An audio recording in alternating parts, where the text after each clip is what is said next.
रामू एक गरीब आदमी था। वह एक छोटे से गांव में रहता था। उसकी झोपड़ी बहुत पुरानी और टूटी फूटी थी। रामू लकड़हारा था। वह जंगल से लकड़ियां काट कर लाता था, फिर उन्हें बाजार में बेचता था। रामू मेहनत करता था, वह पसीना बहाता था। इस तरह वह अपनी रोजी रोटी कमाता था। रामू के पास बहुत कम धन था। उसके पास सुख सुविधाओं का अभाव था। फिर भी रामू निराश नहीं था। वह हमेशा मुस्कुराता रहता था। रामू गरीब था, लेकिन वह दुखी नहीं था। उसके पास संतोष था। उसे अपनी मेहनत पर गर्व था।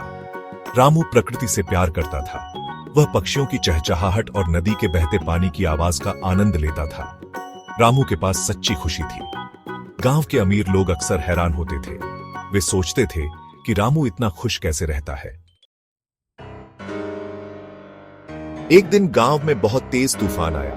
तेज हवा चल रही थी, बारिश हो रही थी, पेड़ उखड़ दिए जा रहे थे। गांव वालों के घरों को नुकसान पहुंचा।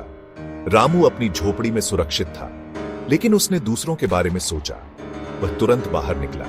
वह लोगों की मदद करने लगा। रामू ने दिन भर काम किया। उसने लोगों के घरों की मरम्मत की।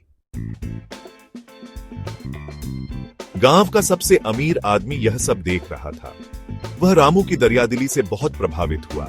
उसने कहा, रामू, तुम सबसे अमीर आदमी हो। गांव वाले भी रामू की तारीफ करने लगे।